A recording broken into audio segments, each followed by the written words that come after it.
ಲೋಕ ಕಲ್ಯಾಣಕ್ಕಾಗಿ ಮಾಡಿದ ಕೆಲಸವು ಕೀಳಲ್ಲ.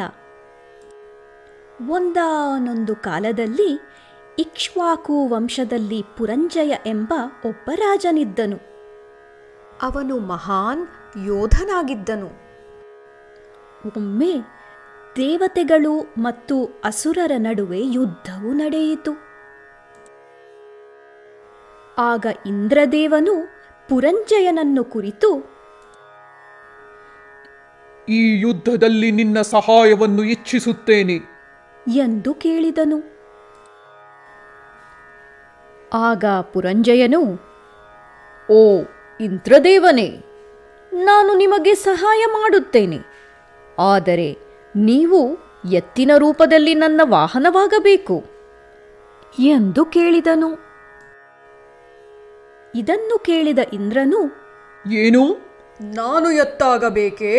ಪುರಂಜಯನು ನನ್ನನ್ನು ಅವಮಾನಿಸುತ್ತಿದ್ದಾನೆ ಎಂದು ಅಂದುಕೊಂಡನು. ಅವನಿಗೆ ಕೋಪ ಬಂದಿತು.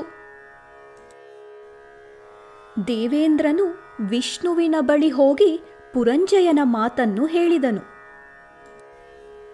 ಅವನು, ಬೇಷರತ್ತಾಗಿ ನಿರ್ಬಂಧವಿಲ್ಲದೆ ನನಗೆ ಸಹಾಯ ಮಾಡಲು ನೀವು ಪುರಂಜಯನಿಗೆ ಹೇಳಬಹುದೇ ಎಂದು ಕೇಳಿದನು. ಹೀಗೆ ದೇವೇಂದ್ರನು ವಿಷ್ಣುವಿಗೆ ಪುರಂಜಯನ ಬಗ್ಗೆ ದೂರು ನೀಡಿದನು. ಆಗ ವಿಷ್ಣುವು ಮಂದಹಾಸದಿಂದ, ಲೋಕ ಕಲ್ಯಾಣಕ್ಕಾಗಿ ಪುರಂಜಯನ ಬೇಡಿಕೆಯನ್ನು ಒಪ್ಪಿಕೋ ಎಂದು ಹೇಳಿದನು. ಅವನ ಬೇಡಿಕೆಯಲ್ಲಿ ತಪ್ಪೇನಿದೆ?